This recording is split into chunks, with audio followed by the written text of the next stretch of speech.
तो what's up guys, welcome back to another video Flutter application development. और दोस्तों, आज के इस वीडियो में हम जानेंगे कि ये एपीआई क्या होती है और ये एचटीटीपी का क्या यूज़ है फ्लटर में। तो चलिए बिना समय गवाए आज की इस वीडियो को हम स्टार्ट करते हैं।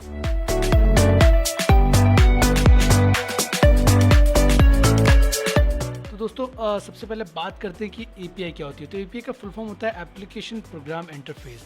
अब ये दोस्तों एक रूल्स होते हैं या फिर प्रोटोकॉल्स होते हैं, या फिर आप एक तरीके से बोल सकते हो तो एक ज़रिया होता है किसी एप्लीकेशन का एक दूसरे से कम्युनिकेट करने का। ठीक है, जब दो एप्लीकेशन को एक दूसरे से कम्युनिकेट करना होता है तब वो एपीआई का इस्तेमाल करते हैं। ठीक है, तो एपीआई में दोस्तों आप डेटा सेंड भी कर सकते हैं, डेटा रिसीव भी कर सकते हैं, और इंफॉर्मेशन एक्सचेंज के काफ़ी काम आता है दोस्तों ये।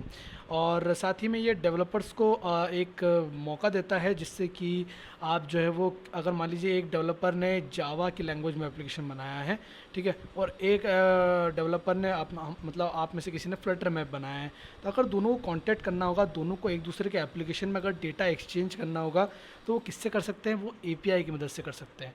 तो इतनी कमाल की चीज़ है दोस्तों।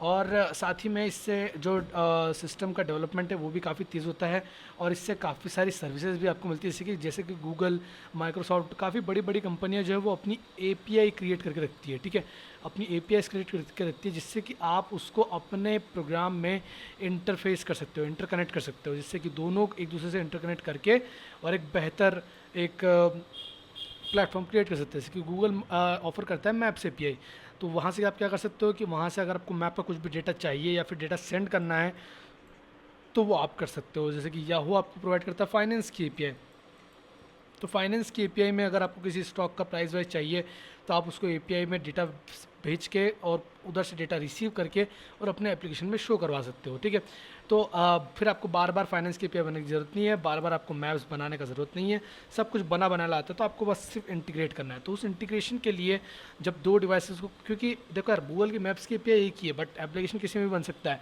रिएक्ट में भी बन सकता है, फ्लटर में भी बन सकता है, एंड्रॉइड में बन सकता है, आईओएस में बन सकता है, किसी और फ्रेमवर्क में, पाइथन में भी बन सकता है, जावा में भी बन सकता है, किसी में भी बन सकता है। पर सबसे कम्युनिकेट करने का तरीका क्या है? सिर्फ एक एपीआई। अच्छा, किस तरीके से काम करती है चलो देखते हैं।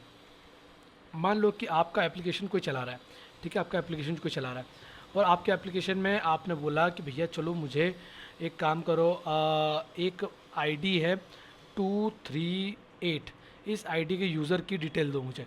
तो आपने क्या करा? आपने रिक्वेस्ट करोगे, आप किसको करोगे? एपीआई को। और एपीआई को रिक्वेस्ट करोगे तो एपीआई किसके पास जाएगी? सर्वर बैकएंड सिस्टम के पास में या फिर डेटाबेस के पास में। फिर वहाँ से आपका डेटा क्या होगा? रिस्पॉन्स के तौर पे आपको वापस आएगा, जहाँ पर आपको जो एप्लीकेशन रहेगा उस रिस्पॉन्स को फेच करेगा, एंड देन उसके बाद में उसको डिकोड करके और आपको डिटेल्स शो करेगा।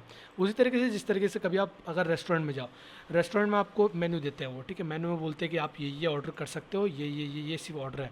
ठीक है, अगर मान लो कि वहाँ पर रेस्टोरेंट में लिखा हुआ है कि सिर्फ आलू के पराठे ऑर्डर होंगे, और आप बोल रहे हो कि भैया नहीं, मुझे तो प्याज के पराठे भी ला के दो, तो वो मना बोल देगा कि भैया ये अलाउड नहीं है।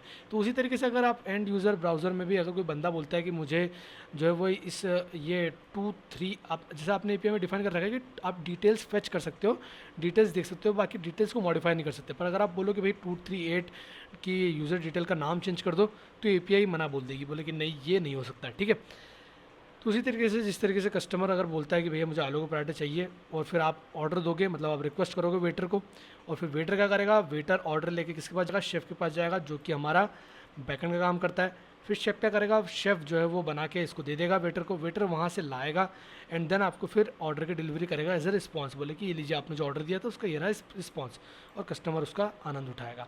तो ये जो वेटर है दोस्तों, ये वेटर जो है ये होता है आपका एचटीटीपी, ये होता है आपका एचटीटीपी। वेटर को जो एपीआई कॉल करने का जो तरीका होता है वो होता है एचटीटीपी।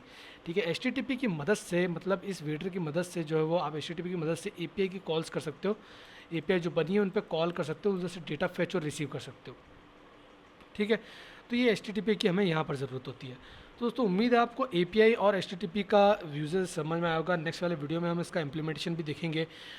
तो फिलहाल के इस वीडियो में इतने ही दोस्तों, मिलूंगा मैं आपसे नेक्स्ट वाले वीडियो में, तब तक के लिए बाय बाय।